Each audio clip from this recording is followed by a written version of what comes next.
My guest on Under the Skin today is Dr. Jordan Peterson, clinical psychologist, professor of psychology at the University of Toronto and author of books including Maps of Meaning, The Architecture of Belief, and his recent bestseller, 12 Rules for Life. First garnering mainstream media attention in 2016 when he objected to compelled speech legislation in Canada, he has steadily been making a name for himself as a voice of the anti-political correctness movement and has cultivated a slew of predominantly young male followers, touted by some as an academic rock star and the most important thinker in the West, and by others as a provocateur and firebrand of the alt-right. He is also part of a new internet-savvy group of controversial thinkers that have been deemed the intellectual dark web. Jordan Peterson, thank you for coming on Under the Skin. Thanks very much for the invitation. I'm excited to speak to you because my interest in your work was either prior to or somehow abstract from the controversies that have brought you to mainstream attention. And I was thinking then, as a clinical psychologist, I was wondering about how interwoven the relationship between psychology and mythology and archetypes is. Well, one of the things that happened, I think, was that when the political scandal broke around me in Canada, which was in September 2016, people came to check me out because of the scandal, but they stayed because of the psychology.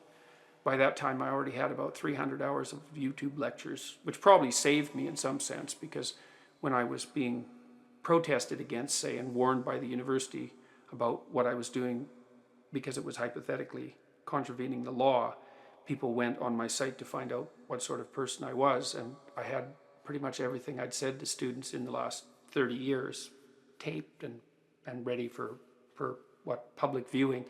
My website had already had about 1 million hits then, and people got very interested in the psychology. And it's not surprising to me, because what I've been teaching since 1993 is, I think, unbelievably practical. Now, I'm a clinical psychologist, so I've always been interested in trying to improve people's mental health, and I viewed putting the lectures online as part and parcel of that. It's like, there were a lot of smart clinicians in the 20th century. They learned a lot about how you could put your life together, decrease anxiety, decrease depression, orient yourself more effectively in your communication and with regards to your long-term plans, and understand your dreams and position yourself properly in the world. And it's been a real pleasure and a privilege to be able to bring that work to the broader attention of, well, now it's millions of people. It's not surprising, it helps, I mean, these people were geniuses. So the fact You're that talking about what Freud, Jung, Carl Adler, Carl Rogers, Abraham Maslow, there's a slew of existential psychologists in the 1950s, humanists in the 1960s. There's probably a dozen or so, maybe 15 of great clinicians who laid the groundwork really for clinical psychiatry and also for clinical psychology, and they also developed psychotherapy and therapeutic conversations as we know it. Like all emergent myths, it must bear the inflection of the culture in which it was conceived. This is why I am particularly interested in the areas of psychiatry and psychology that are resourced from older materials, such as mythology and archetypes. And I know that particularly in some of the names that you mentioned, mythology is used as to supply a common language. Yeah. Well, and I think that's the right way of looking at it to some degree. It's like we act out stories. That's why we tell stories, right? That's why people are attracted to stories, because stories are the best way of describing our lives. And stories have a pattern, or they wouldn't be stories. I mean, that's why there's comedy, right? That's where everything turns out the way everyone wants it to. That's why there's tragedy, when everything falls apart. That's why there's adventure and romance, and that covers a lot of territory, right? Adventure, romance, comedy, tragedy. And, people like Carl Jung in particular, he was the deepest analyst of stories, I would say. There's a Romanian guy named Mircea Eliade, who was also a historian of religions, who was also a very remarkable scholar and very useful if you're interested in understanding the fundamental patterns of stories. But Jung was very interested in the deepest structure of stories. Imagine that humans have languages. Every human culture has a language. But languages have a commonality, right? They're all languages, and they have a universal grammar. That was Noam Chomsky's great discovery.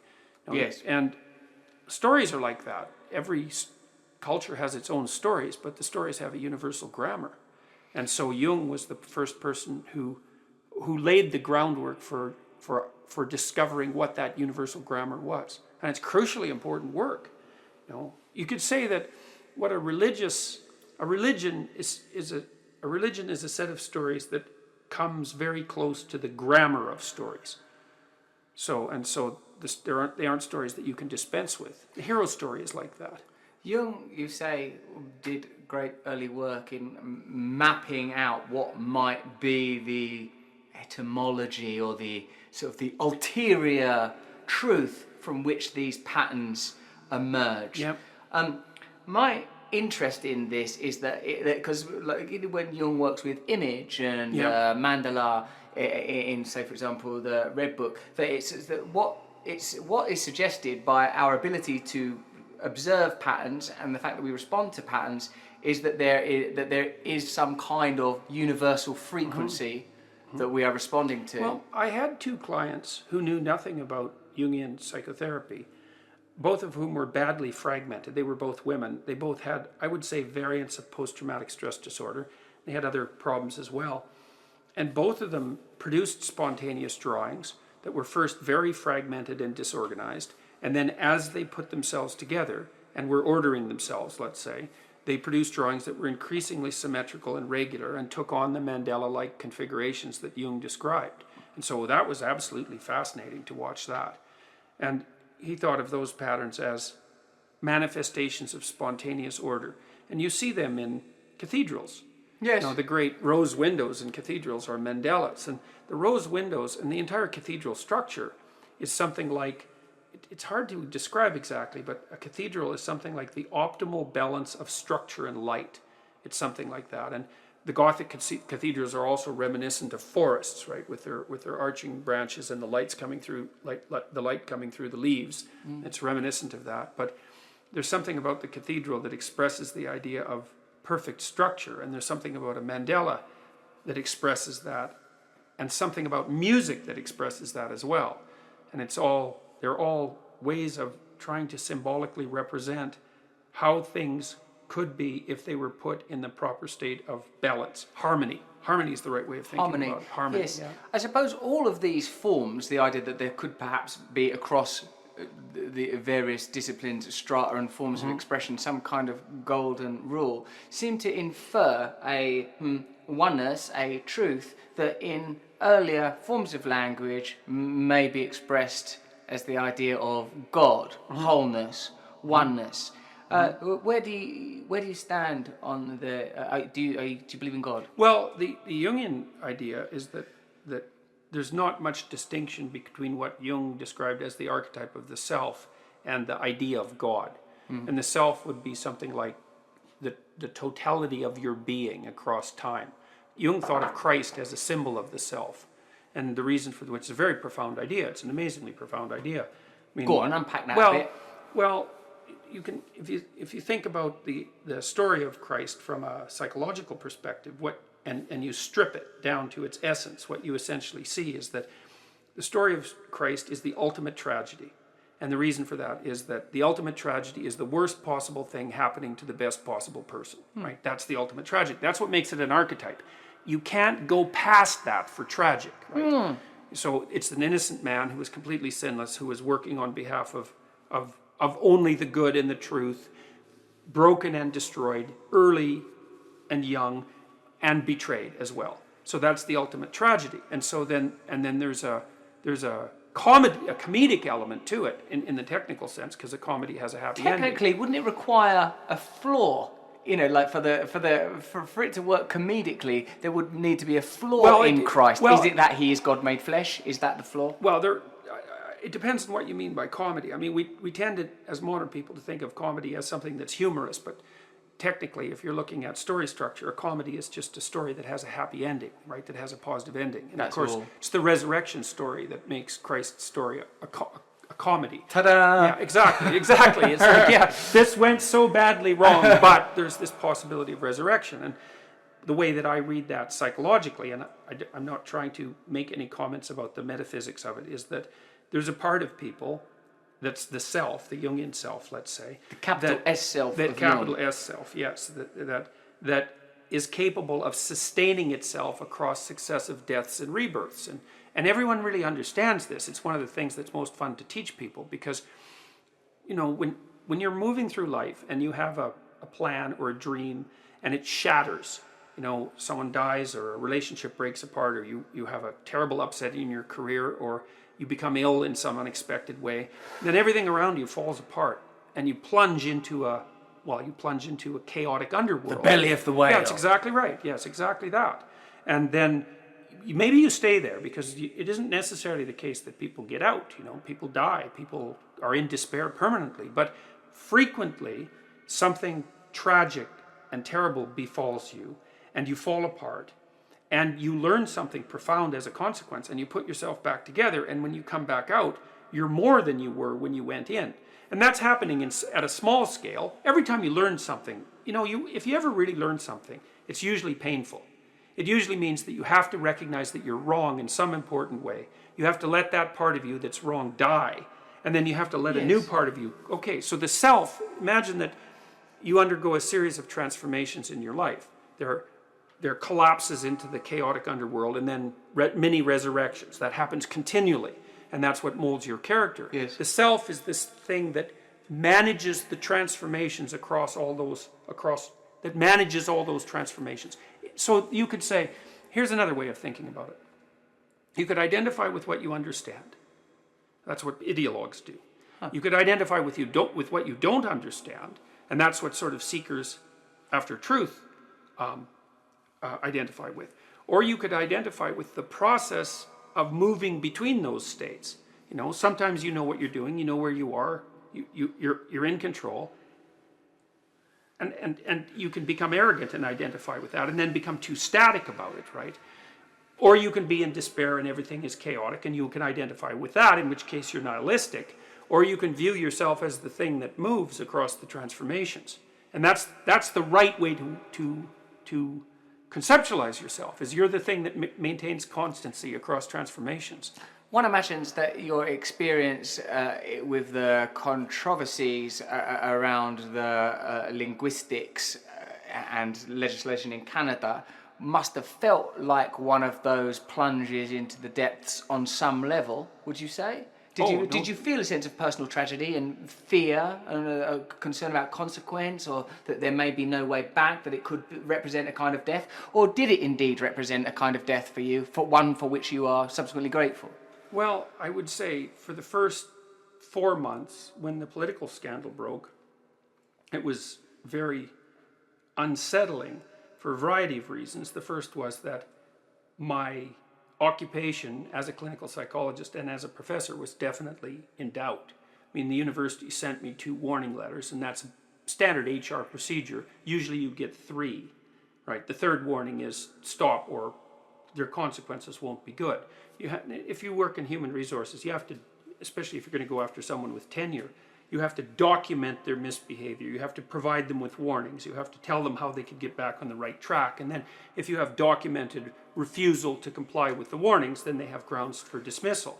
So we were very worried about that. You were close to some kind of personal or professional annihilation or certainly damage. Now, for people, just in case on the off chance that there are people that are unaware of the details, I'll say it as I understand it, and then you can tell me how I've got it wrong.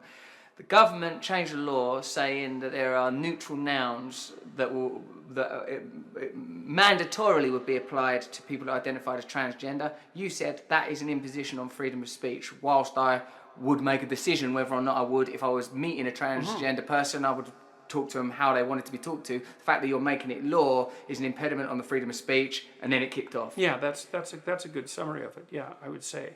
I mean, my sense, there were 2 things I objected to. One was that the government, for the first time in the history of Canada, and really in a move that was unprecedented in English common law, under English common law, actually mandated the content of voluntary speech. And I thought, I don't care what your excuse is for doing that. that's no-go zone as far as I'm concerned. That's not happening. Even though, right, this is what it seems to me like, sort of, help me to understand this, right? Yeah. Because what I'm always interested in, I think, is power and Yeah. where power is. Yeah. And, like, you know, I subsequently looked at what your views are towards, like, sort of post-structuralist and the alt-left. And, like, a lot of things, I think, yeah, you're right. That you know, I agree with that. But what the reason I think that the sort of the controversy had fuel on both sides, the reason it had an engine on the other side, is because it seems that, and indeed having watched other interviews and the objections that other interviewers have presented to you, it seems to me that it seems that a transgender person is in a position of vulnerability. But you're saying this is not about transgender. This is about language and it's about oppression.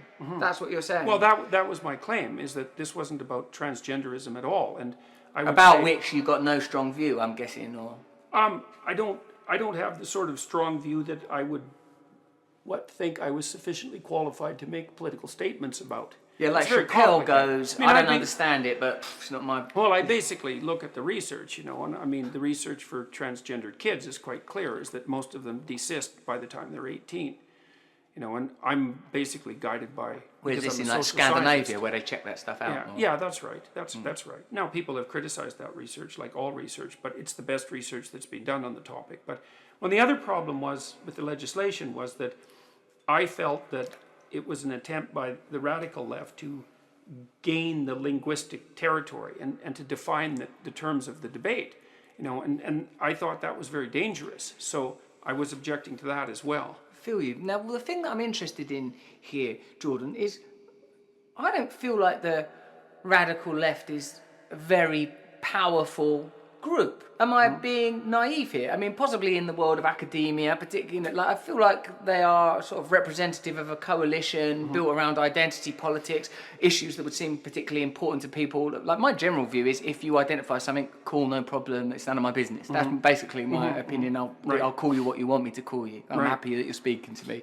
But do you see a sort of the sort of extreme left or as a powerful organisation? Like, Certainly in the universities. So what, they can get what done? They could, for example, they could get that legislation passed. Yes, that. They- Well, and I think the situation is different in the U.S. than it is in other countries. I think the political situation in the U.S. is actually more balanced than it is in most Western countries, because I would say the left, the radical left, has a pretty decent hold on a number of institutions, and first and foremost of those would be the universities. But then the conservatives, aren't without power in the United States. So because they occupy most of the elected positions now. But it's not the case in Canada. You don't want to be identified with any of those groups, am I right? Like, you wouldn't say that you're a person that's on the right or the left or conservative, or really. I noticed you didn't say whether or not you believed in God. Well, my political views are complicated because I'm temperamentally liberal, because I'm high in openness, which is a creativity dimension, and people who are high in openness tend to be liberal because they like free-flowing information, and they like, what would you say, fluid boundaries, because information can move back and forth across the boundaries. How amazing. So temperamentally, I'm like that. Ideologically, you reject these taxonomies and you identify basically on the basis of research, like empiricism in a sense. You could say, like, I'm an open-minded type of person. This language is clinical psychology. So your faith is clinical psychology. It's research. I've done a fair bit of research in my lab on the temperamental predictors of political predisposition, and we can predict what parties people are going to align themselves with by studying their personality. So liberal left types are high in a trait called openness, and open people, you're a very open person. And you can tell because you think laterally, you have an idea, and then it reminds you of a whole bunch of other ideas. And so you'll move laterally across ideas. And a more conservative person, they'll stay within the category. And so your conversational style is marked by divergences. And that's actually called divergent thinking. It's a hallmark of creativity. Well, it's good if you want to be creative. The problem with, there's a price for everything, hey? The price for creativity is that it's hard to catalyze an identity, because you're interested in everything. That's the first thing. And your interest will flit from one thing to another. So one of the problems that creative people have, well, they have two. One is they have a hard time establishing an identity. And the second is they have a hard time monetizing their creativity. It's very difficult to be a creative person and make money. You can make money for other people, but usually you're dead by then, so it's not very helpful for you.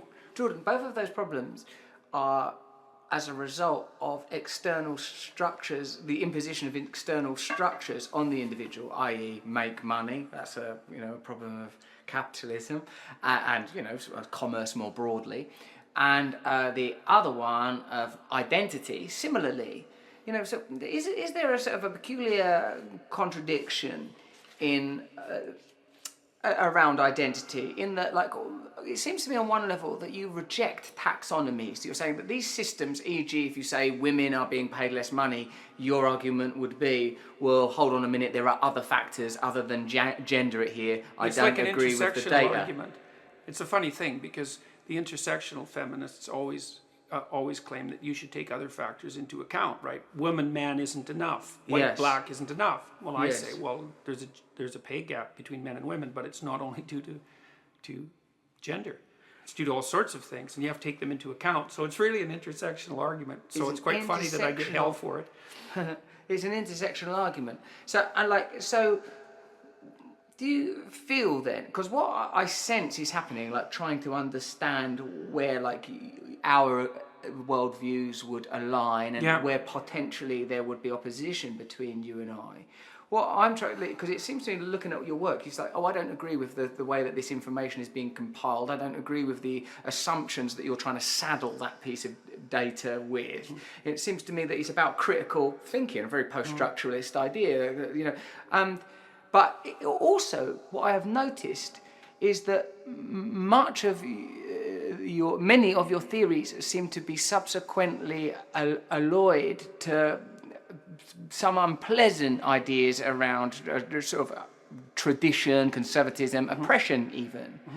How do you feel about that? Because, it would be well easy for you to, I think you have said, I don't care about whether people are transgender or not. I just don't want no oppressive laws around language. But it would also be easy for you to say, I don't think there's any, I've heard you say on the news, fairness. But it does seem that there is some mischief somehow in you around the issues such as gender inequality. Well, there's probably lots of mischief in me around all sorts of things. But I think that mostly I look at the political landscape from the perspective of an informed, biologically oriented social scientist. And so when people lay out their particular theories, they don't sound outdated to me.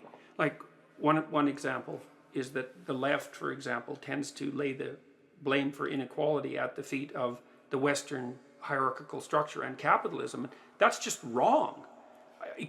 Inequality is a problem, and it's the proper concern of the left, I would say, and it's a proper concern, because inequality is a deadly problem, but it's way more serious than anything you can blame on capitalism. Every single society that's ever been studied, for as far back as people are able to study, suffers from the problem of inequality. I work with this Native American tribe in northern Vancouver. I'm a member of the tribe, actually. Now they're called the Kwakwaka'wakw people. And say that again. That's not the sort of words you can get away with just saying once. Kwakwaka'wakw. Whoa, that's a tough bit of native language there. It's a tough one to spell. Because the problem with me is I'd say too many quas. They're brilliant artists. They're part of that West Coast native tradition of art, which I think is a great tradition. What type of art is that? Exaggerated eyes. Almost it's kind of a hallucinogenic art in some sense, and the figures, the animals are very graphic. They're very graphically portrayed, I would say. They have large almond eyes and bright colors, and the art's very beautiful. The Haida art is probably the best known variant of it, but the Kwakwaka'wakw is similar to that. And they used to have this ceremony called the potlatch, and what you would do in a potlatch is usually you had to be comparatively wealthy to have a potlatch, and you would give away everything you had.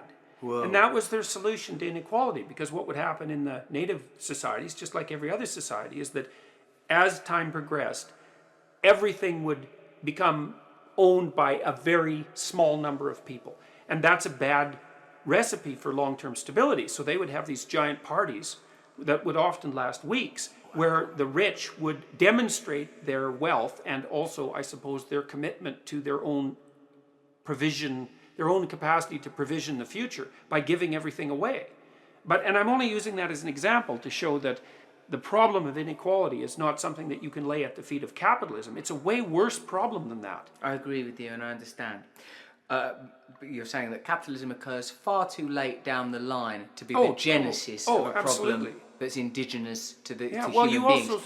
But what about some of these, like, and I would be very careful too. Like, I don't have no problem saying I believe in God all day Yeah. long. I believe in God, but like, politically, I would be a little more cautious about saying, oh, I agree with this party or that party, because I sort Yeah. of don't feel that my political views are demonstrated within the sphere of mainstream politics, because they operate on such a prohibited frequency because of the power of transnational organisations, the irrelevance of national sovereignty when it comes to ordinary people asserting power. So it becomes sort of kind of too complex for me. But what I can see is interesting about, say, even if you take sort of socialism, and perhaps I suspect or sense that one of the issues you take is its sort of continual annihilation of, like, take out God, then take out man, then take out woman, then take out everything, till all we have is this miasma of meaninglessness. I wouldn't necessarily put that at the feet I just made it up. I wouldn't necessarily put Didn't that read at the that feet you of said it. socialism per se. What would you say that is? Well, that's a complicated one. I mean, Is it happening, or am I wrong? I think it's happened in many ways. I think a lot of that is a consequence of the hypothetical conflict between science and religion.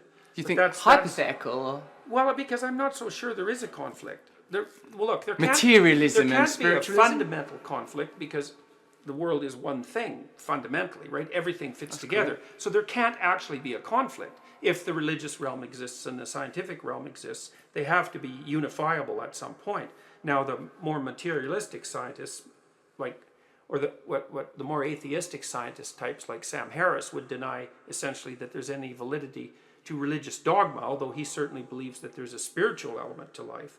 So I think that what happened, at least in part, and this is why the work of Jung, to return to Jung, is so important, is that we didn't understand that truth comes in different forms depending on its application. It's a tricky thing. There's the truths that apply when you're attempting to describe the transformations of the material world, and there's the truths that apply when you're trying to determine how it is that you should act while you're alive. And those have to come into alignment, but they're not in alignment right now. And my sense, and this is a sense that's been developed, at least in part from reading the great psychoanalysts, is that fictional accounts, metafictional accounts, even like biblical accounts, which are mythological, are stories about how it is that people should act, not stories about what the material structure of the world is.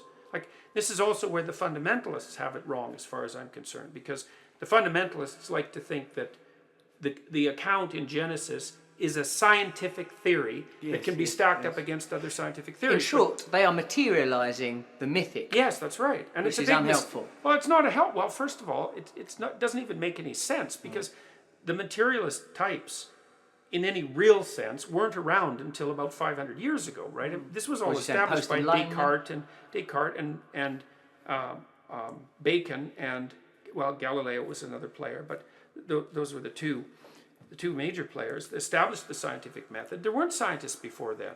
I mean, there were very intelligent people who could analyze the structure of the world. The ancient Greeks were obviously very rational and capable of philosophy, but there was no science until 500 years ago. And so obviously the people who wrote Genesis weren't scientists, because there weren't any scientists. So whatever, and I also think that the world they describe is it's much better considered the world of experience than the world of material reality. And, well, look, here's an idea. You can try this one on for size. I've been trying this on audiences for quite a long time. So modern people say they think the world is made out of things. But if you watch them, that's not how they act. They act like the world is made out of potential. And so they'll even say things to each other like, you're not living up to your potential. You might say, well, what is this potential that you're talking about? You can't. It doesn't have a color, it doesn't have a shape, it doesn't have a mass, it doesn't have a size. Like, there's nothing about it that has a material element.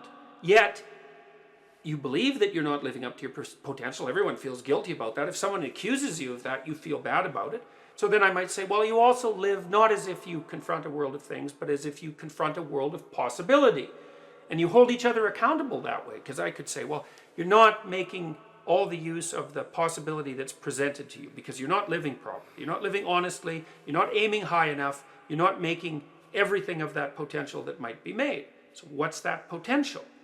Well, in religious stories, that potential, and you see this in the first story in Genesis, is that potential is what God creates order out of at the beginning of time. That's the idea that's expressed in that book, is that there's a potential, whatever that is, and that something acts on it to bring it into reality. And there's a deeper idea in there too, which is a profound idea, which is that the potential, the actuality that you bring out of potential with truth is good. And so there's an ethical element to the story as well. And I actually think that that's a great truth. I do believe that's the case, that the reality you bring out of potential with truth is good. And I think that's one of the most profound discoveries of humanity, the ability to articulate that idea. It was articulated in the first chapter in Genesis. It's a brilliant idea. And it's associated with the idea that human beings are made in the image of God, because God is that which calls reality into being out of potential, but each of us do that as well, in a small way. Well, that seems to me to just be true. Of course, all things that are in the manifest world were once unmanifest. Right. And many of the things that are unmanifest now will become manifest. And we can choose that to some degree. We have agency. Well, we seem to, yeah. So we certainly treat each other like we do. Yeah, well, and you know, if I treat you like you don't have agency, you don't like it. It's not the grounds for a satisfactory long-term relationship. While we're in the Old Testament, I want to ask you something I saw in the book of Job that seems right up your alley. I looked at this book, I can't remember who wrote it anymore, you may even know, I expect so you will. It was a book of engravings from the book of Job by the British writer and poet William Blake. Mm-hmm. Blake had done this series of engravings based on the trials and tests that Job went through. Yep. In these series of engravings, Yahweh and Job are depicted as sort of identical. You know, they're one's in a celestial realm, one's in a terrestrial realm. At the beginning of the image, Job and his family are depicted in front of the tree of life. The instruments hang in the trees, the animals are sleeping. By the end of the image, after these various trials, you know, after Job has been tested, and we're to assume, I suppose, that there's been this journey of self, capital S, realization through these trials. The instruments are being played, the animals are awake, you know, and there's a sort of a bright future, and there's some sort of astronomical stuff, i.e. the positioning of the sun and moon is somehow meant to be significant also, and the person that wrote this book is a Jungian. Now, the thing that struck me deep, and I've been struggling with it ever since, is there's a moment where Yahweh shows the behemoth and the Leviathan to Job. And he says, "These I made as I made thee." Right. And then in this Jungian analysis of these engravings, the writer says that God requires of us that we be good, that goodness itself may exist, that there is something beyond but comparable to neutrality in God the Creator, the idea of God the Creator. The image of the behemoth and the Leviathan in these engravings is terrifying. The animalism of the behemoth, its musculature, its rawness. The Leviathan, sneaky, dark, deep, terrifying thing. This idea of agency and God, this relationship between the unmanifest and the manifest as achieved through an individual's relationship with truth and expression, seemed to me that it was saying something that was right on the precipice of my ability to understand and certainly to convey. Okay, so the first thing I would say is, well, one of the indications that you're open is the way that you phrased that question. Because there's like 30 things happening in that question all at the same time. And one of the things that creative people do is they throw out like images, because your question was full of images. You're trying to map territory that you don't understand. You say, here's an image, and here's an image, and here's an image, and here's an image, and there's something uniting all of those, but I don't know what it is. It's like, well, that's what artists do, by the way. And so that's a preliminary mapping of unexplored territory. And so we could take that apart a little bit. I mean, one of the things, so Job is objecting to his treatment because, of course, God has a bet with the devil, basically, that he can take Job down and make him curse fate. He basically bets the devil that he can turn Job into Cain. And God says, no. The devil bets God that he can turn Job into Cain by tormenting him. And God says, no, Job's a good man. No matter what you do to him, he won't lose faith in being. That's essentially the bet. And you think, well, that's a hell of a thing for God to do. But then And Job objects to God to some degree, and so he's got his reasons, man. I mean, because everything's taken away from him. And God says, I made these things, the Leviathan, so that's like the terrible element of nature. And I made the behemoth, and maybe you could say that's the terrible element of society. It's like, how dare you question me? And that's a perfectly reasonable objection. It's like, really, you're going to, doesn't matter what happens, you're going to question God? Really? Well, so God objects to that. And then although Jung believed that Job actually had the moral upper hand in that description because God behaved rather reprehensibly in having a bet with the devil. And Jung wrote a book called Answer to Job, which is very much worth reading. It's quite a profound piece of work. But then you also wove into the question this idea of the ethical requirement to be good. Yeah. And there's something in that that's unutterably deep, because this is right at the limit of my ability to understand things too, so it's speculative beyond belief. But it seems to me that we are thrown challenges, and that in some sense those are best construed as tests of our ethical ability. So what Jung thought, his idea was something like this, that at the beginning of time people were unconscious, and that consciousness emerged with all of its catastrophes, consciousness of death, for example. And one way out of the burden of consciousness was to return to unconsciousness. You can do that with alcohol. You can do that by being dependent. You can do that by failing to grow up. You refuse the burden of consciousness by becoming unconscious again. But there's another way forward, which is to become even more conscious. So the idea would be a little bit of consciousness is like an illness. But if you can expand that consciousness upwards enough, then it starts to become something that is its own cure. And that partly what your goal is, while you suffer through life, is to heighten your consciousness to the point where everything gets integrated enough so that that's proper medication for the disease of self-consciousness. And Jung believed that was really that was one of the ideas that ran through the entire structure of Judeo-Christianity, although it wouldn't be limited to Judeo-Christianity. So it's more consciousness rather than less. It's more attention. And I think there's something to that. And some of that, see, the other thing you see in psychotherapy, for example, is that when you're trying to lead people forward out of the darkness, let's say, out of anxiety and depression and despair and resentment and bitterness and anger and all of those things, catastrophic interactions with their family, is that you get them to stop avoiding confronting the terrible things that are in front of them, right? So basically what you do, instead of saying to them, you know, those terrible things that are happening, just ignore those and find some peace, right? Get your mind away from it. That isn't what you say. You say, turn around and look at them even more than you've been looking at them. It's very paradoxical advice, but of all the things that have been proven to aid people's recovery and movement towards mental health, that's like at the top of the list. Voluntary confrontation with what you are afraid of, or what you despise, even, for that matter. And so Jung had an axiom that he derived from the alchemists, which was instir qualinus invenitur, which roughly meant that which you most need will be found where you least want to look. Which is, fuck, man. Yeah. Well, that was also his explanation for why people weren't enlightened. Because you think, well, the California approach to enlightenment, to speak, kind of satirically, is follow your bliss. It's like, well, that's easy. If that was the case, everyone would be enlightened. But the Jungian approach is, no. You do what's meaningful and pay attention, follow the truth, and it will take you to the worst place you can imagine. And then maybe there's some chance for enlightenment. Campbell somewhat revoked that I follow your bliss mantra, though, by saying he wished he'd said follow your blisters. What you should follow is the pain. Yeah. And I didn't know he said that. Yeah, it's cool, isn't it? Well, it's wicked. Put that on the scoreboard. Oh, that's good. That's good. Another thing that I know I've been thrown because you've said that I said something that you didn't know, and it's unravelled my entire Weltanschauung. And now I've reached for a bit of German language to pull my way back in. Oh yeah, Herman Melville, he'll help me out. I'm reading this Moby Dick, it smashed my head up, when he says towards the end of the book, Ahab, when he's hanging out with Pip and stuff, he's really losing it now, but maybe he's finding it too. There's a bit where he talks about will. Who is it that moves this arm, he says? Who is it that thinks these thoughts? If the mighty sun has no control over its movements, what control has Ahab over his thoughts? You know, he's talking about fate and destiny, and these ideas again seem to me very potent, powerful themes.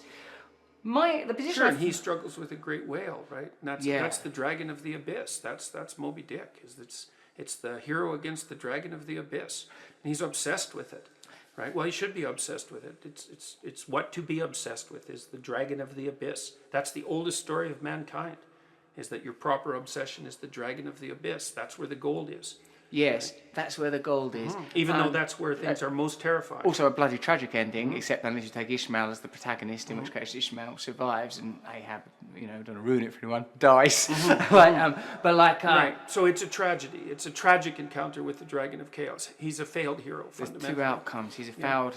And he's lost that limb and stuff, and I'm sure, just like Captain Hook and the crocodile. Yeah, they have to have. For me, it's very exciting when I see these patterns of perennialism. For me, it is exciting because there's truth. Implicit in it is truth. And now that thing we were talking about a minute ago, where I got excited because I said follow your blisters. The thing I was going to say is there's some sort of maxim I understand in Buddhism of let it burn, let it burn, let it burn. Like take away from me everything. Right. There's the idea is also there in Christianity. So there's an occult interpretation. There's letters on Christ's cross, INRI, Jesus Christ, what is King that? of the Jews. It means Jesus Christ, King of the Jews, and it was put there by the Romans. But there's an occult interpretation in Latin, which I can't reproduce. But it means through fire all things are renewed.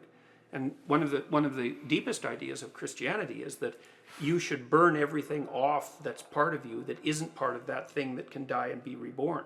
Like there's all sorts of baggage that people say that there's baggage that you're carrying. Everyone knows that. It's dead wood. It's like that has to burn off. And that's way more of you than you think.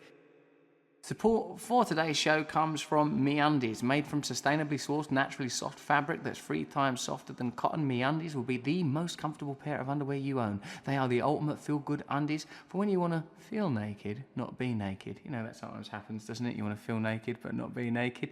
Ladies, they come in tons of different colours and styles, including solids and lace, boy short, bikini and thong, something for everyone and every occasion. Fellas, the diamond-seamed pouch gives your stuff the support it needs without it feeling too tight. And MeUndies is so sure you'll love their underwear that they offer a 100% satisfaction guarantee. If you don't love your first pair, you get a full refund. You've nothing to lose. Right now, my listeners will get 20% off their first pair and free shipping. It's a no-brainer. 20% off, free shipping, and 100% satisfaction guarantee.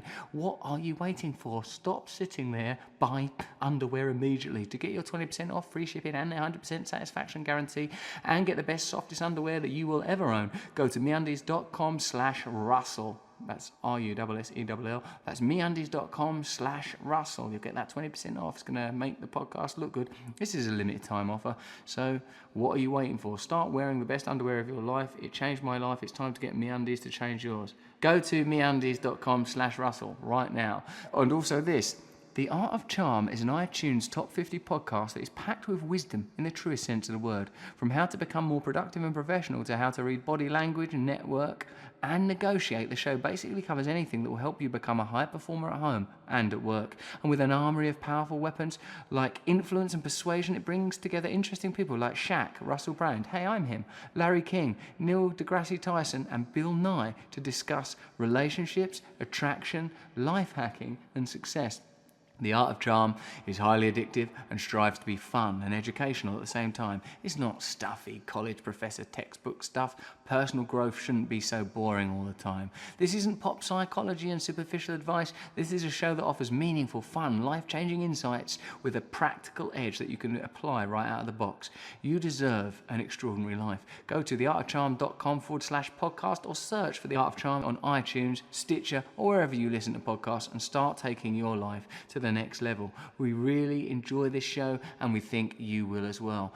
And now, before we go back to the under the skin, check out the Rebirth Tour on russellbrand.com. I am in Sweden this Saturday the 17th at the Waterfront Theatre with my Rebirth tour. It's going to be fantastic. If you're in Sweden or near Sweden, if you're in Stockholm or near Stockholm, if you're in Stockport, go to russellbrand.com and get your tickets. The following Tuesday, I will be at Amsterdam in the IFAS Arena. Yeah, arena. They're very big. You've got to sell those tickets, Russell. Come see me in Amsterdam. Rebirth. It's an amazing show. Themes such as the ones being discussed now, but delivered to you comedically and joyfully and in striking distance. Now it's time to return to Under the Skin with Jordan Peterson. Whilst you still haven't said whether or not you believe in God, and I won't keep going on about it because I'm not one of them type of people. It seems to me. Good to know that. Yeah. So it seems to me that you revere truth, and it seems to me that you are interested in the truth in scripture and mythology. Now, then, what this leads me to is something we touched upon briefly. It's about the role of power and the function of morality and ethics and indeed simpler ideas, well, terms, if not ideas, such as compassion and goodness. So when, it's interesting to me that you've written sort of an accessible sort of self-help type book that's, clean your room, stand up straight, stick your shoulders back, stuff that, I would not query.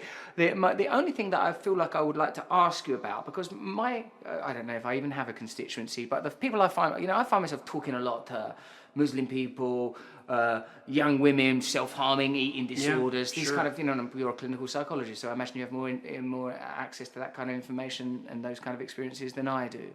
I have this sort of strong feeling that I'm supposed to make myself available for the vulnerable, for the powerless and for the voiceless. So that's a fine idea. This is the one. The question is, how do you do it? How do we do it? Because it's hard to do it. Huge bloody question. Sometimes they don't want me interfering in their lives. Well, there is that. Majority of the time. Right. There certainly is that. Well, there's a maxim that's often applied by people who work in old age homes, which is never do anything for the residents that they can do themselves. Right? They can't steal their own money and have sex with their sleeping body. I'm a comedian. Very funny. Don't know why I say things like that. It's paid off over the long run. Yeah. No. Right. Exactly. So isn't it So it's hard. Like the thing about compassion is it's not sufficient to produce solutions. Compassion is an unbelievably useful emotion if you're dealing with 6-month-old infants. What about? Because they're always right. Jeez, they're an arsehole. No, but but what? That's not very compassionate. Well, you said it doesn't work. No, but what about? What I want to say is, I know you're saying all this thing about sort of one of the essential themes, ideas about the Christ myth being, sort of burn away all that cannot be reborn. But bloody hell, mate, in the actual language, all he bangs on about is kindness, love, kindness, love. Not in Revelation. Not in Revelation. He's a judge in Revelation. What? And you're still taking that as what books beyond the Gospels? You're still taking as the word of Christ. Well, I'm taking them as part of the entire corpus of the story. I mean, the reason that Jung thought Revelation was appended to the Bible was because the Christ in the Gospels was erred too much, in a sense, on the side of mercy and not enough on the side of judgment. Because here's discernment why. is there's important. There's a technical reason, though. It's like, we don't want a judgmental Jesus. Well, you don't have a choice, because if you have an ideal, it's a judge. Like, you have an ideal, and there might be an ideal that you have of you. It's simultaneously your judge, because you fall short of it. I understand this because, funny enough, I was talking to the fellow that taught me meditation yesterday, Bob Roth. So he's a student of the Maharishi, you know that. He said that when Maharishi was asked, what is the one principle, he didn't say kindness or compassion or anything like that. He said discernment. Right. And discernment, which path are we going to follow? That's Where is right. the attention going? Yeah. But that's judgment. That's why in Revelation, Christ divides the damned from the saved, and most are damned. It's discernment. And what that means in some sense is that there's 100,000 ways to do things wrong and only one way to do them right, or maybe only 5 ways of doing them right. But you know that in your own life, is that there's an infinite number of snares that you can tangle yourself up in. And to find that pathway where everything is balanced, that requires continual discernment and attention. And so you can't have an ideal without it being a judge.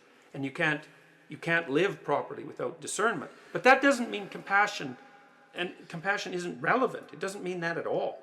I've got to ask you something that sort of occurs to me. See, like I, like you, have found myself in different types of controversial situations, various conflicts, and much of the time it's because, like Albert Maysles said, tyranny is the deliberate removal of nuance. People remove. Right. I didn't even say that. That's not what I meant. That's a good phrase. It's good shit, isn't it? Yeah, it's good.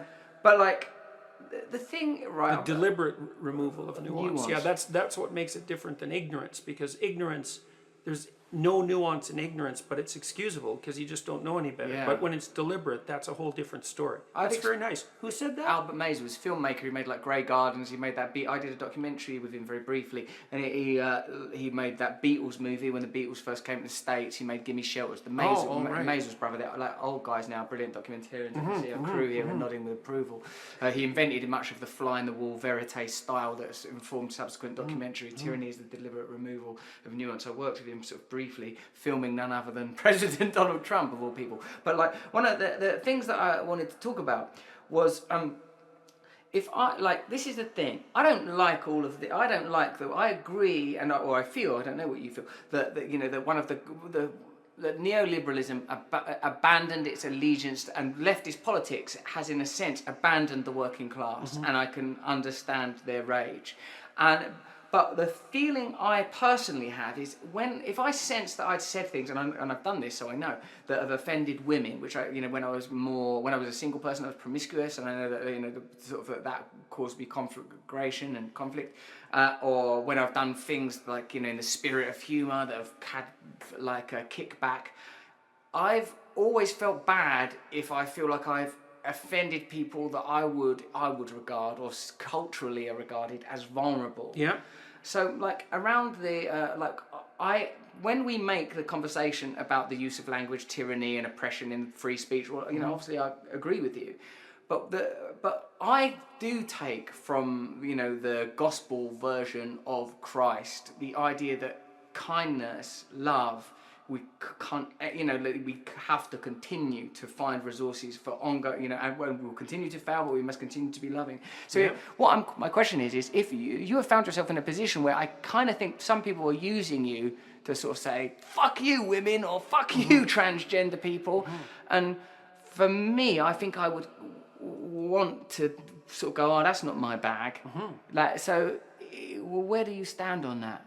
Well, I think that, first of all, we'll go to the most fundamental part of the question, which is this issue about love. And like, one of the things I've thought about a fair bit is the meaning of the Sermon on the Mount.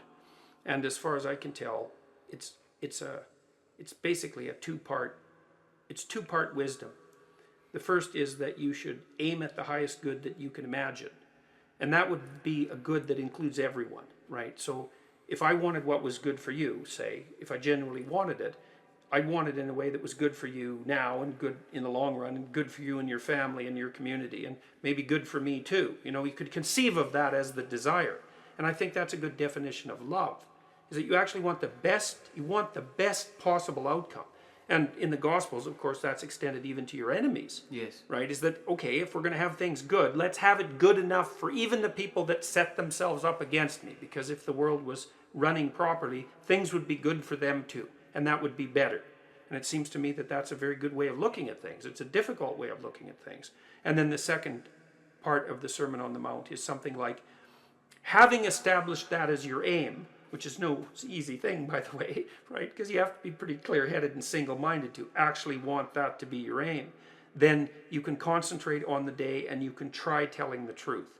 And you can ally, so there's truth and love that are allied together. Truth, love, and attention, it's something like that are all allied together. With regards to transgressing against the vulnerable, I don't think that is what I've done.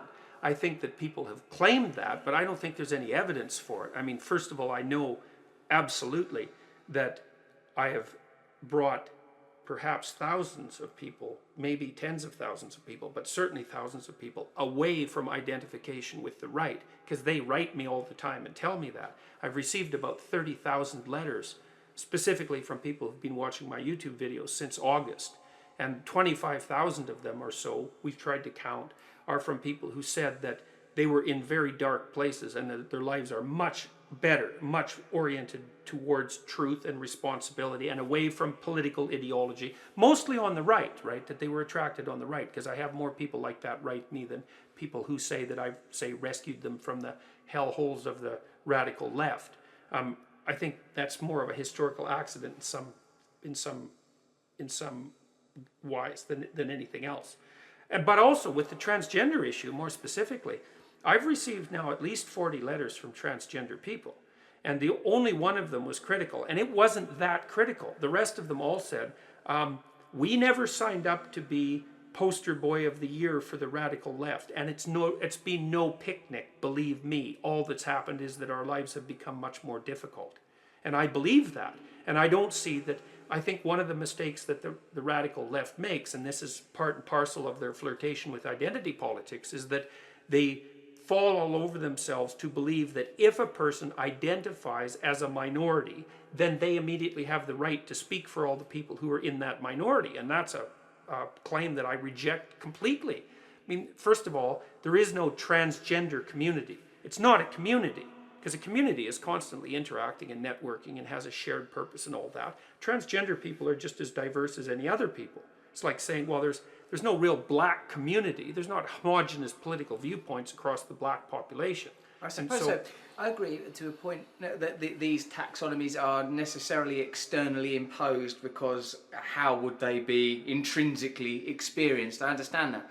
But also, it seems to me that there is a thing called the experience of being an African American, and you can put into that high prison populations for young males, lack of educational opportunity or work opportunity. The data is available for that. So while community may be an incorrect term literally, there is a strata that seem to be underserved. And another concern I would have about some of the repurposing, as far as we know so far, of much of your oratory and online work, seems to me that it supports the powerful. It supports hegemony. I don't agree that things are as simple as white men are in a position of power, but I'm only interested in who is able to affect change, who is able to influence, who can you not attack in public, what is possible, who is being controlled. That's what interests me.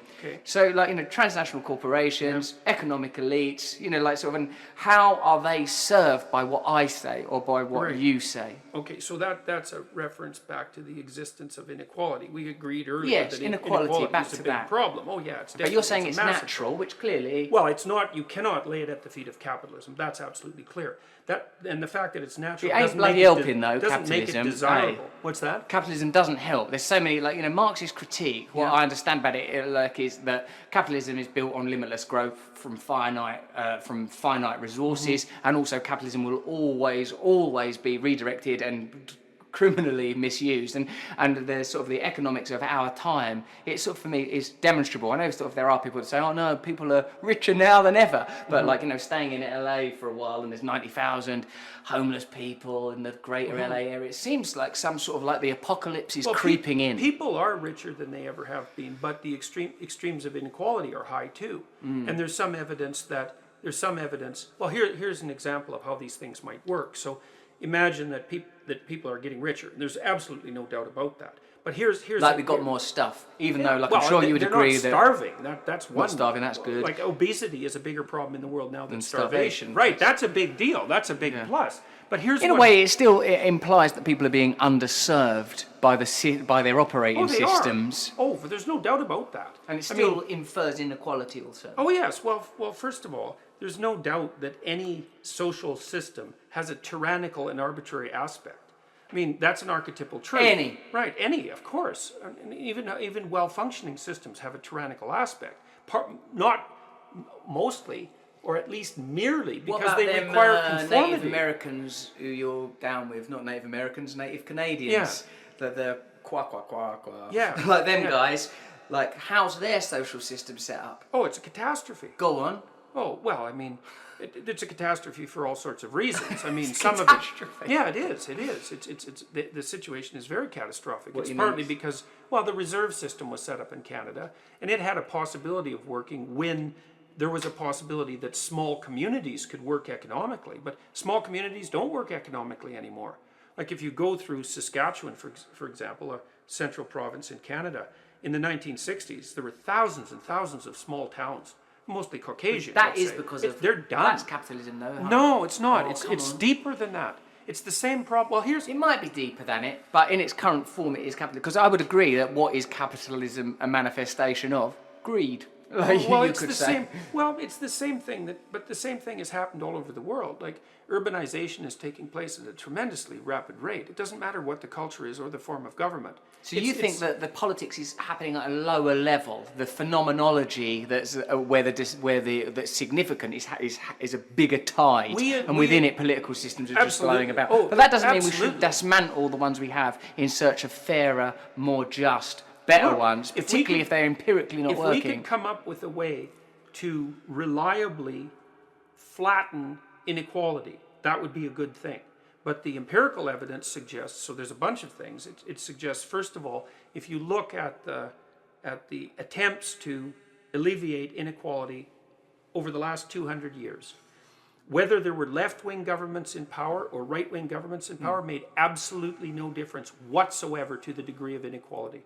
The only things that have been reliably demonstrated to flatten out inequality are catastrophes. Wars, revolutions, epidemics. There's one other. War, revolution, epidemics. Well, it's going to be some kind of horseman.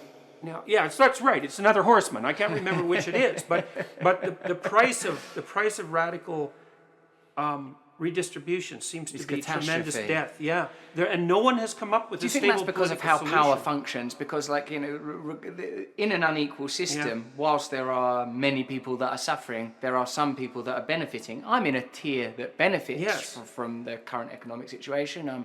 I drive a nice car, I have a nice house, I go where I want. Well, let's look at that for a minute. Like, if you think about how that happened in your life, I bet I can tell you how it happened. Go on. Well, I mean, this isn't a personal account. But it better be. You had success. Otherwise, I'm not you interested. had success in one dimension, right? High success. But because you were successful in that dimension, all sorts of opportunities came your way. Like my suspicions are that where you're sitting now, you have more opportunities than you can deal with. Is that correct? Yeah, right. There are opportunities. Right, exactly. Well, see, this is part of what seems to drive inequality, is that as you get successful, the opportunities that come your way start to multiply, and they don't multiply linearly, they multiply exponentially. And so when you start moving up faster and faster and faster and faster. And then you'll hit a point where you have so many opportunities that you don't even know what to do with them. And so it's a nonlinear improvement. But the downside of that is, and you might have had periods in your life that were like this too, where let's say you start to get depressed, and then you start to drink because you're depressed. And then you start to isolate yourself because you're drinking and you're depressed. And because you're drunk and depressed, then your friends start to abandon you. And then you lose your job. It's like you're not going downhill in a straight line. You're going downhill faster and faster and faster till you fall off a cliff. And that seems to be how the world works. It's like there's a center point. It's unstable. Things improve, then they improve exponentially. And things fall, and then they fall off exponentially. And that seems to be what's driving inequality. You start to succeed, and the probability that you'll continue to succeed starts to expand. And we don't know how to control that. And well, here's some other examples of it though, because I said you couldn't lay it at the feet of capitalism. The same thing happens to cities. A small proportion of the cities get all the people. So some cities grow like mad and others fail catastrophically, like Detroit. It applies to the massive stars. So there's a very few stars in the Milky Way that have most of the matter. So it applies to the height of trees in the jungle. Right. And you think if things are applicable in cosmology and in biology, the way that they are, their application politically and sociologically becomes less relevant because you see these phenomena as being broader than meliorism. Human interaction. I don't think it's less relevant. I don't think the left-wingers are pessimistic enough about the problem. They say inequality is a problem. Inequality is a problem. Like it's a terrible problem. But then they say, well, it's probably a function of our political and economic systems, and we could fix those. It's like, no, it's not a function of our political and economic systems. Or if it is, it's at such a deep level that we don't know what drives it, and we certainly don't know how to control it. Like, So, but does that not mean, Jordan, that would you then reject any attempt to alter systems in favour of fairness? Because it seems to me that the focus is on, like, and as it would be for a clinical psychologist, individual change. Now, part of my personal experience is without individual change, social change is sort of irrelevant. And many great gurus would say... You answered it right then and there. It's Yes. like, because I am concerned with inequality, say, and with social instability, and I've thought about it for a long time. I knew that the left-wing approaches tended to fail catastrophically.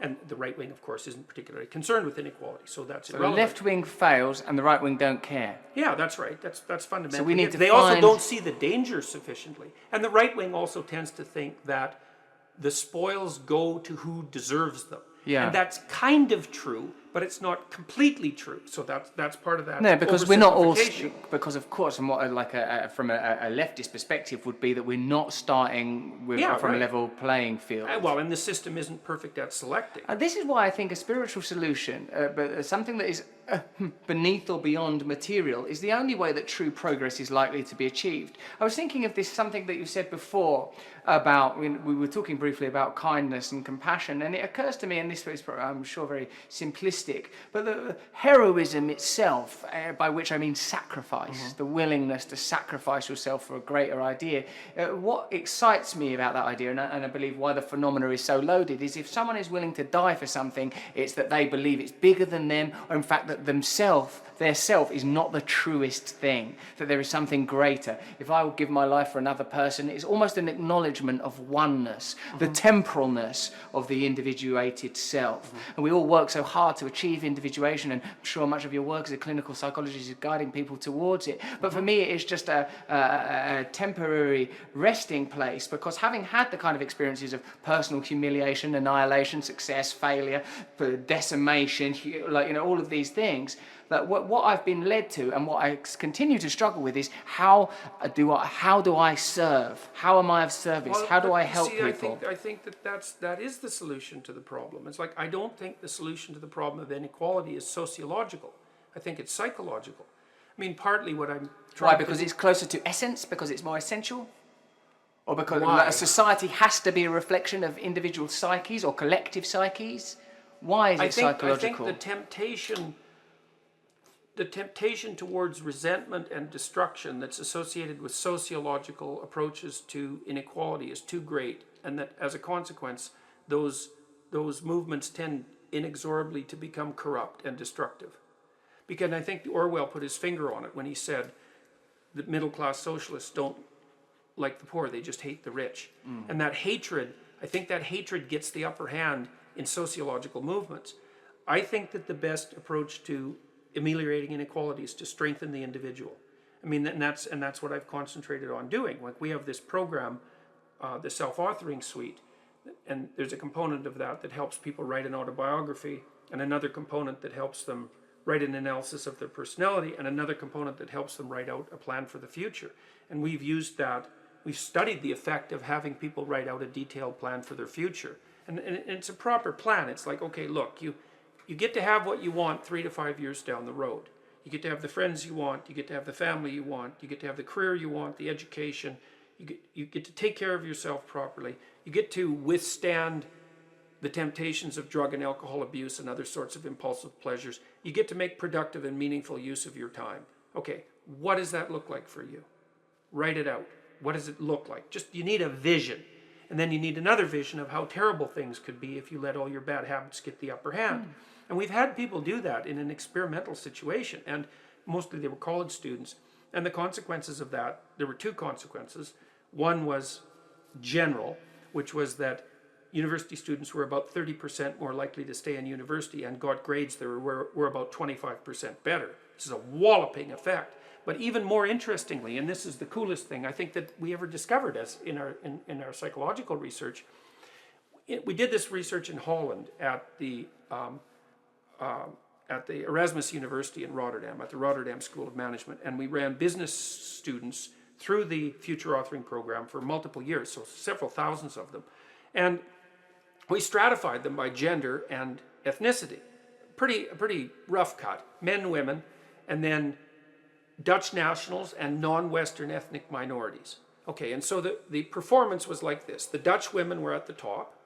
then the Dutch men, then the non-Western ethnic minority women, then the non-Western ethnic minority men. And they were behind the Dutch women they showed about an 80% decrement in performance. Really quite catastrophic. 2 years after they did the future authoring program, they were ahead of the Dutch women. It just blew us away because it was a perfect indication of the fact that you can use a psychological intervention to ameliorate what looks like a sociological problem. And so I think the right solution, and this is what I've been saying over and over in my lectures and in this book, 12 Rules for Life, and this is why I think it's become so popular. I said, look, you were right. You said earlier in the last question, well, you can't ignore the group classification problem. You know, there's a black experience, there's a Latino experience, there's a female experience. It's like, yeah, that's true. But you have to decide what level of analysis you're going to make primary. And I think the primary level of analysis is the individual and the psychological, rather than the group and the sociological. And I think if you put the individual level first, and then you alluded to that, because it was like an intuition that you were bringing forward, which was your intuition has been that the right level of progress is made at the level of the individual. And I think that's true. I feel that's the only level where I have personal authority. Right. And also personal responsibility. Because here's the thing, here's the rule. How about this? Don't recommend any changes that you wouldn't suffer for if they failed. How's that?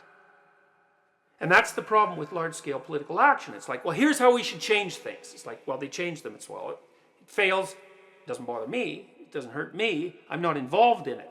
It's like, you should be careful when you try to change things to make sure you suffer for your own stupidity. Of course, Jordan, but that also plays into the hands of conservatism because, when you said like that left-wing change tends to be sort of potentially destructive, Yep. These are... Well, not just left-wing change. Yes, there's exactly. right-wing radicals too. And even and also there is sort of conventional politics and the ecological impact that it has, the inequality, which are like, whilst you continue to say that the problem of inequality is an anthropological, biological, cosmological, physical problem. It's a really deep problem. It's a real deep problem. problem. And for me, whenever you get near a problem that has that level of profundity or ubiquity, the solution can only be spiritual. We have to access the transcendent in some way to look for solutions. And although that sounds a little airy-fairy... So why do you believe that? Why do you believe that? I mean, I'm not disputing that, but you obviously believe that. I do believe this. What drove you to that conclusion? I've been driven to this conclusion by the experiences of personal failure and personal limitation,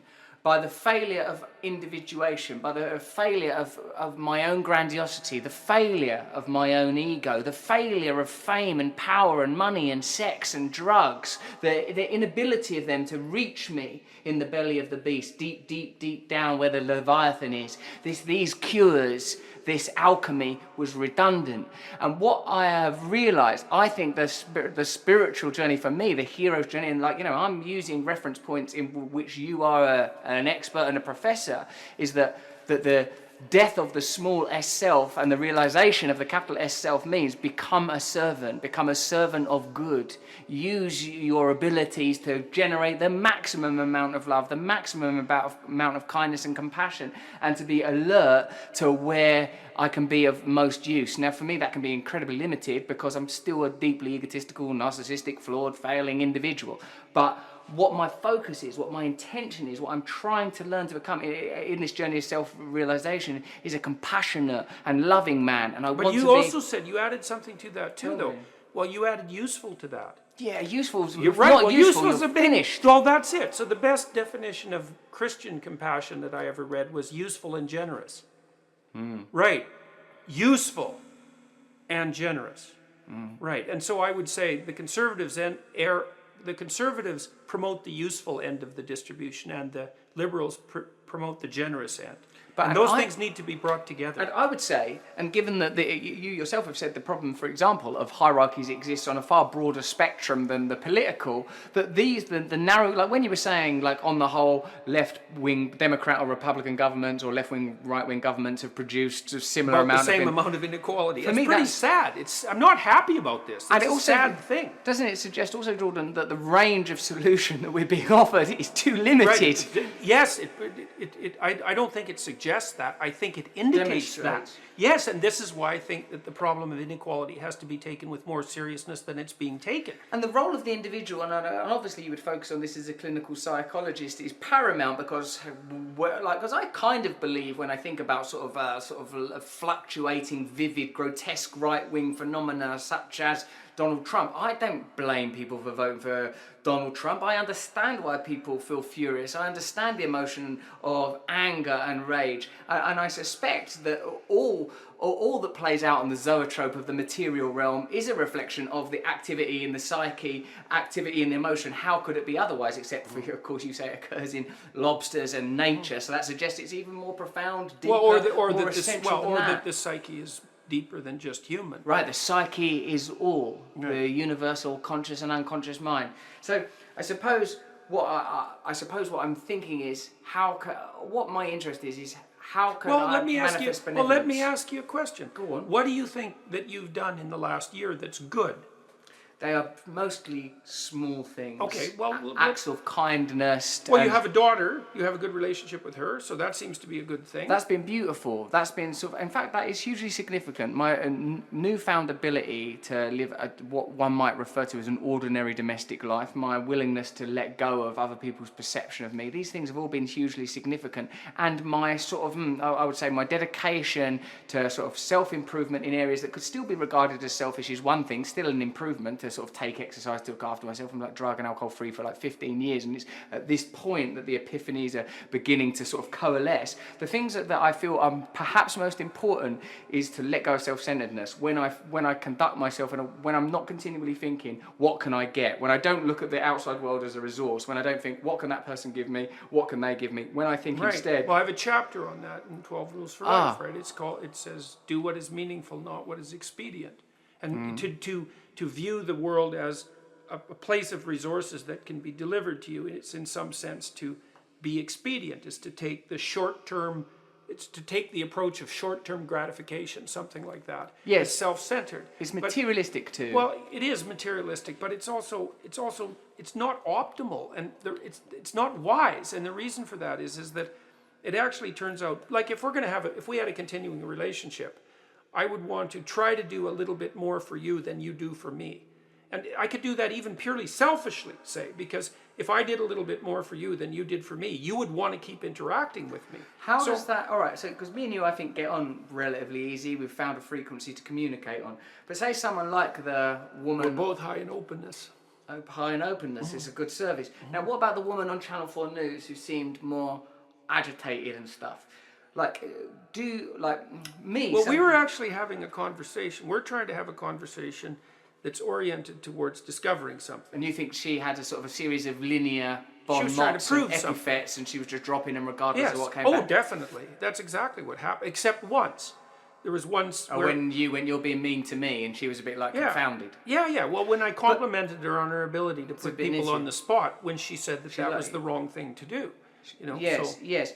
Now, you're an academic, you're a clinical psychologist, but in this moment, do you not feel, and it's a question you could easily pose to me, feel like, right, I just want this, like that's the person that's been in front of you, that's the world in that moment. I don't think you were particularly hostile to that person, may I say, but do you not feel like in that moment it would be of value and of service to nurture that person? Yes. Well, I had a conversation with a friend of mine, very smart friend of mine. His name is Wayne Moretsky. He's quite the character, Wayne. But he watched, and I've had people watch what I've been doing for the last 18 months. Lots of people, and they report on what they think about what I'm doing. And so I asked Wayne about the interview, and he was happy about the fact that I conducted myself with a certain amount of calm and detachment. But he did say something very interesting. There was the kind of the culmination of that interview was where Kathy was challenging me about my right to say things that might offend someone. And I said essentially, look, you've based your whole career and this interview on that right, and congratulations to you. That's what you should be doing. And then she was taken aback by that. And I said, gotcha. And she was sort of flustered, and she said, well, yeah, you did. And Wayne said, you could have, instead of saying gotcha at that point, you could have taken the opportunity there to to expand on that opening and to try to have a genuine conversation. Yeah, right, like exactly. Very smart. Very along smart. with Wayne for not doing that Christian thing. Yeah. In that moment. Okay, so I thought, and I thought about that a lot. I thought, well, I think there were limitations in the format. Like by that time, we were about 25 minutes into the interview, so it was coming close to an end. And sometimes being funny, because I think it was reasonably funny, it was reasonably witty. Sometimes that's okay too. Well, that's why comedians are useful, because they say funny things. But this just in. Yeah, well, right. Well, hopefully they do, and hopefully they can get away with it, right? And I think that's often an extremely effective conversational maneuver. Because actually, as a matter of fact, you said something about comedy. This is another thing. I'm just throwing a few things at you now because, look, the reason I do this is because I started doing a degree at a university called SOAS called Religion in Global Politics, and one of the main things they taught me there, or one of the things I've intrigued me, is the first thing they show you is this bit of Borgia, this bit of literature by Borgia, where it's some story, I can't remember it, called The Chinese Emperor's System of Taxonomy, where it showed, and the stories about. Yes. I love that gear. Yes. And and it's and part of the courses they talk about who gets to determine what words like natural or power, or who gets to determine how those terms are allocated. I dig that. Who gets to determine what's deemed religious, what's that's deemed why political. I objected to Bill C-16, because I wasn't going to let the radical leftists decide the linguistic playing ground. And that's what they were trying to do. You see, their rationale was, we're on the side of transgender people. I thought, no, you're not. You're trying to control the linguistic territory. In a sense, this is where this conversation is, it parallels the conversation I had with Sam Harris. Because with Sam Harris, what I found myself saying is that, why are you so worried about this one particular issue of zealousness or extremism when it seems that power is actually situated elsewhere? It seems to me that, and whilst, in that instance, I suppose because that was the instance that came your way, you as you term it, the radical left, imposition of certain rules around language that you objected to. Yeah, well, that was the reason for me. Plus the fact that... But broadly speaking, but you have also continued to furrow or plough that furrow, haven't you? You have continued down a sort of a line that seems like teleologically sensible with what happened there. Like it continues to, I know what you're saying, I agreed with your analysis of the word provocateur. If you don't, if a person is provoked, if they're not provoked, you're not a provocateur. So it's a difficult label to apply to anybody. But it seems to me that, when people say, young males are particularly sort of attracted to your work. I do see that this is a time where males need guidance, and where there isn't the kind of elders, customs, initiations, routes to masculinity are in short supply. I can see that there's a real value in that. But I also feel that in this time of social contention, identity politics being part of it, and conflict, that ideas that promote unity and the immolation of those kind of boundaries, it feels to me would be particularly and especially valuable. Do you know? Well, again, but I think the right way to do that is to concentrate on the individual. And so let me answer that in two ways. The first issue is that it isn't self-evident that the reason that what I've been talking about has been attractive to young men, that might be like a fluke. And it might be a fluke because almost everybody who watches YouTube is male. Yeah. So if I look at my YouTube audience, it's 80% male. But that's true of YouTube audiences in general. So it's just a typical YouTube audience. Right. And so what's happened... Is that your intuition? Well, I think it's more more complicated than that.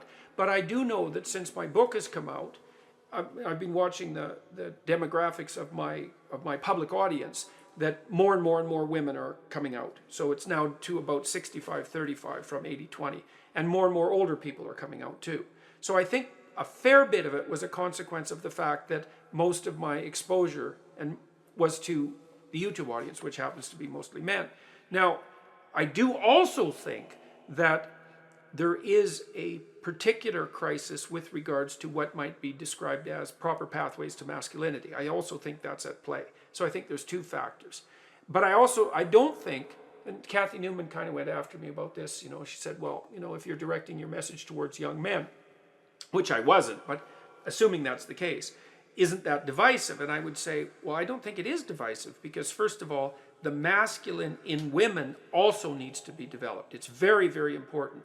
And the people who are the enemies of the masculine in men are also the enemies of the masculine in women.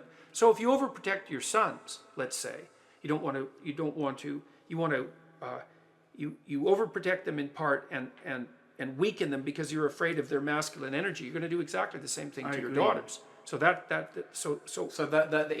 female child would similarly be disempowered. Oh, definitely, because the thing is, and this is another thing, is that I am a psychometrician. That's technically my job, and we study the measurement. Well, and it's a truism of psychometrics that men and women are more the same than they are different. It's funny because I've been sort of positioned as someone who is constantly on about the differences between men and women. But men and women are more the same than they are different. And what that means is that the development of masculinity in women, perhaps it's not as important as the development of masculinity in men, but it's damn important. It's a close second. And so if people are pushing down masculinity as a virtuous mode of being, then it has a detrimental effect on both sexes. Everybody, I agree with this.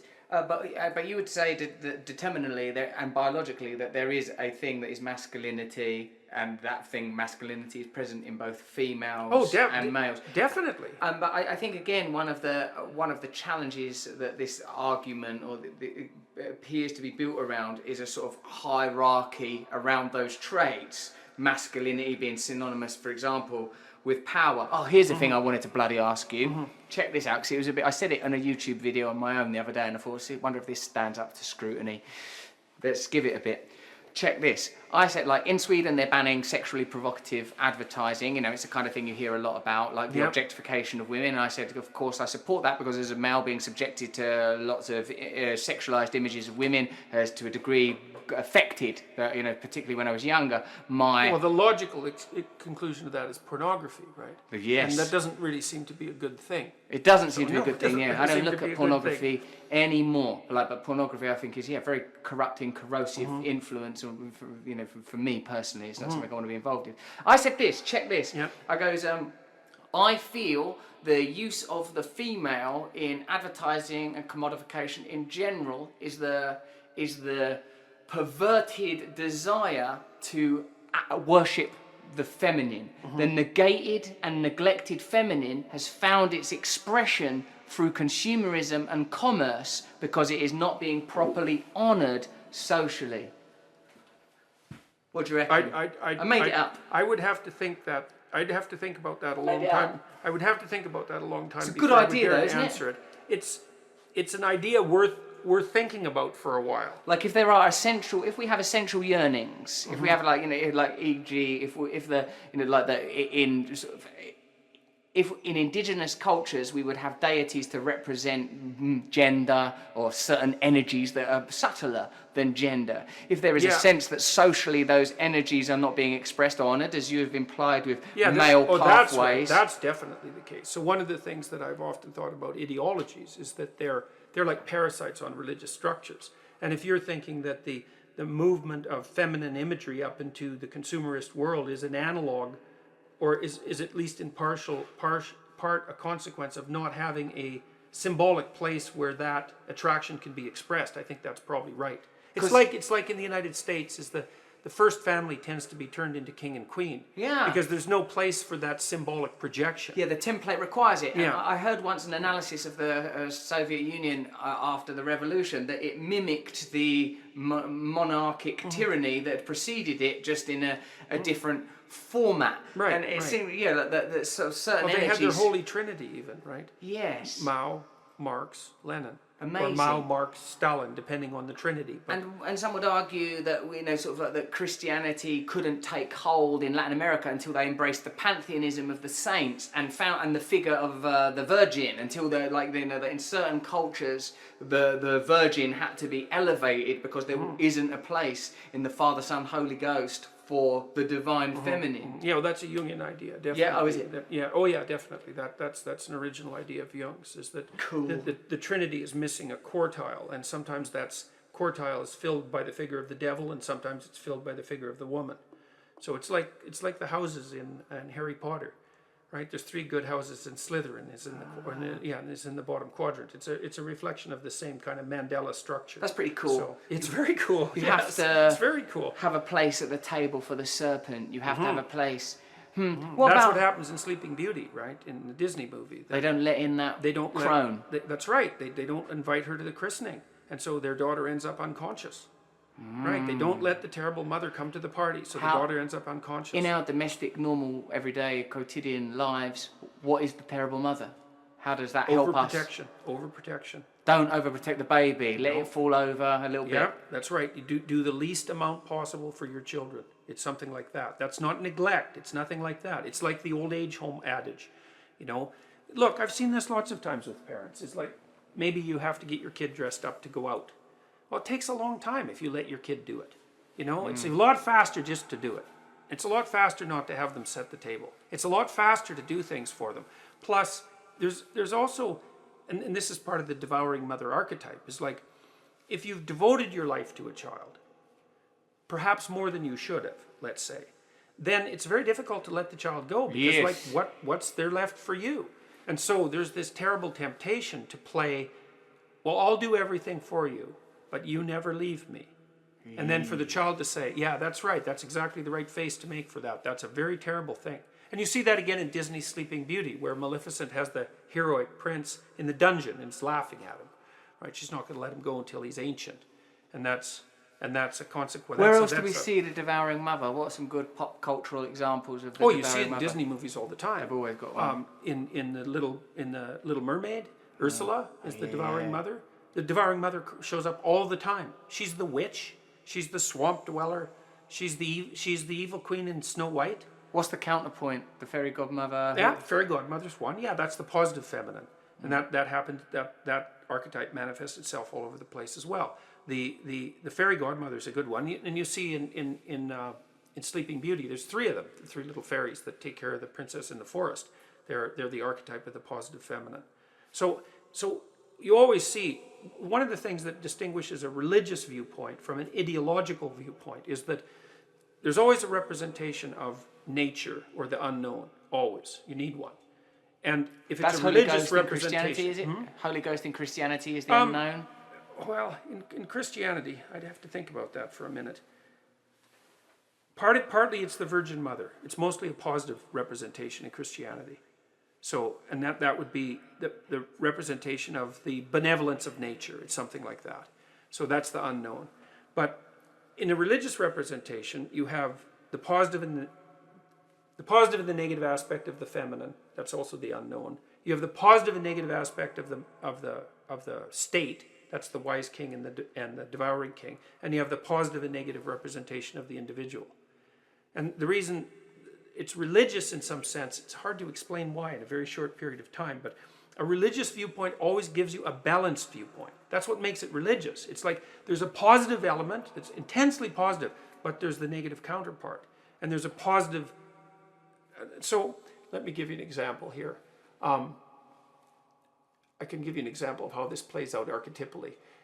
The frontier myth that settled the West was essentially heroic individual, positive, bringing the benefits of order and culture, positive, to the desolate, barren wastelands of the West. Okay, so it's positive individual, positive culture, negative nature. Okay, so that's an ideology, but it's a powerful story because it's true. Heroic individual, bearer of culture, barren, desolate wasteland. It's true.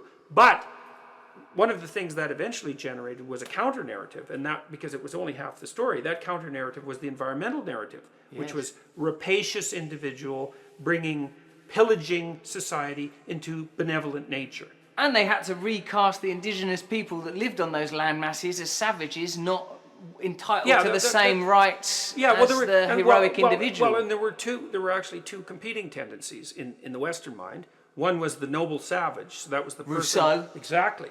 And the other was denizen, barbaric denizen of the uninhabited wastelands. Those are both archetypal representations. The romantic idea of the noble savage became some sort of whimsical New Age thing, and the other one, the denizen barbarian, became justification for genocide. All right, listen, we've got to wrap up because I can feel the technological angst.